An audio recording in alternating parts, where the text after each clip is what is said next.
Coming into boxing with his current record now of 21-0 with 16 KOs, Edgar Berlanga, in his new debut with Matchroom and DAZN, is coming out of the weekend victory over Jason Quigley and looking ahead. And his promoter, Ed Hearn, has been speaking about Gennady Golovkin being next on the radar as far as Berlanga's career goes. That's an interesting assessment because Golovkin, who's been out of the sport for a little while since he lost his decision in his trilogy match with Canelo Alvarez, hasn't been motivated to face any of the opposition out there today. And according to an article written in Boxing News 24, Hearn says that he wants Golovkin as the next opponent for the unbeaten Berlanga. The article goes on to suggest that in order for Hearn to want to think about making this fight, he feels that Edgar can win this fight. And it could be a mistake for Hearn, who has also put certain fighters in fights where they didn't fare very well.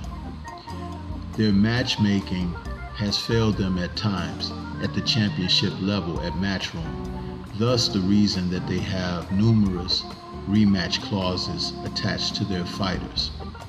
Golovkin, who would enter this battle if it goes forward with a record of 42-2 with 1 draw and 37 KOs, is still a dangerous fighter even at the advanced age of 40 plus. Golovkin is the type of fighter who can get you out of there with his knockout power, the last thing to leave an aging fighter. Now, as we think about what the article is stating, when a fighter looks bad in 3 consecutive fights, you have to conclude that it's not just a bad night, there's a lack of talent there, and that's something that's being attached to Berlanga. Berlanga is not the most intelligent fighter out there, but he's definitely physically strong and capable.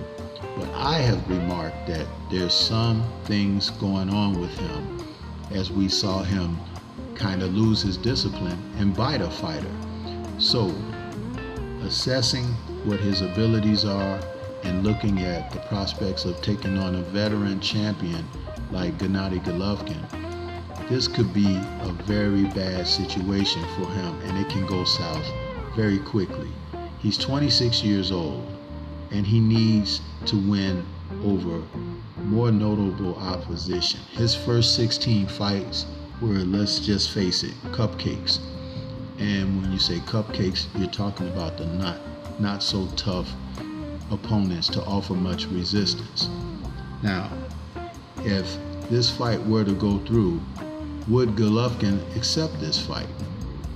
He is looking to do things a certain kind of way, and having fought his career at middleweight for so long, a super middleweight fight at this juncture would be very interesting for Golovkin. But his battle against Derevyanchenko, who we saw take on Jaime Munguia most recently, he didn't look very well in that fight, and it serves to note that Derevyanchenko was a lot better than advertised. As we get closer and closer to a fight for Golovkin, I don't think it's one of the young guns that he'll be interested in. So they would have to throw a big bag at Golovkin for him to take that type of a risk.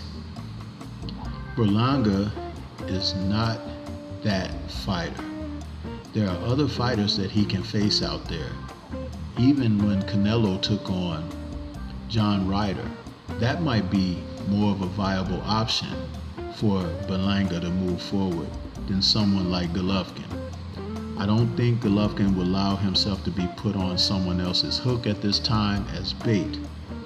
But it would be great to see him get in there and to defeat a young charge like Berlanga, who doesn't have proven resume and efforts in the ring to even suggest that he can defeat the likes of a Triple G.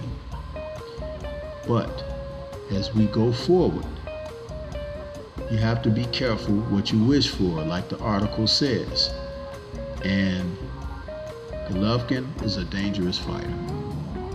He can do things like put Berlanga in a trick bag, make himself appear to be on the way out or something like that, and then turn the tables on him.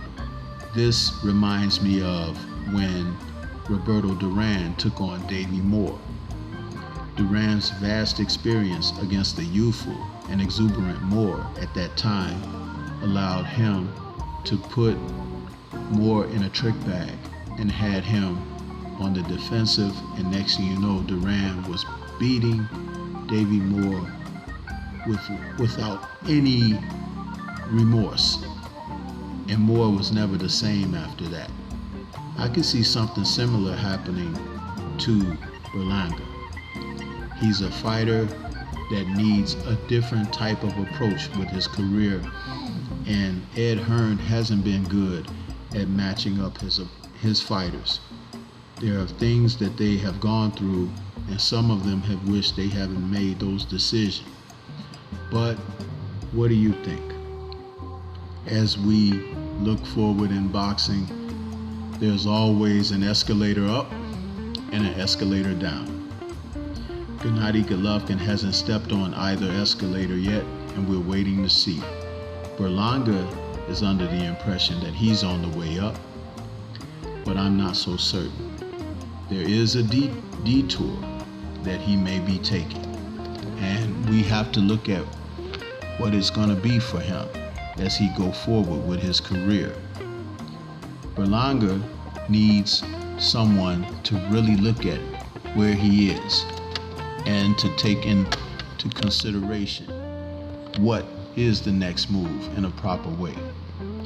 I think that he still needs to develop some of his boxing ability. He needs to also develop himself psychologically better, be more grounded. Instead of everyone giving him praise and everyone patting him on the back, he needs to go away to a camp and train and become a real fighter. If he's not dedicated in that regard, then what you're going to see is outbursts, you're going to see undisciplined acts, you're going to see him resort to things that can border along the lines of DQ. It happens in boxing. He will not be the first, and he's definitely not going to be the last. All that I'm saying here is he is in a place where he needs work. And you can let me know what your thoughts are on this editorial. This is Stormybman. Shout out to the mighty LDBC and Liberated Perspective, a third eye view of the world. For more content such as this, please like, comment, subscribe, and share. Is Edgar Berlanga ready for Triple G? And would Triple G take a match with Edgar Berlanga? Peace to everyone out there, and everyone please remain safe.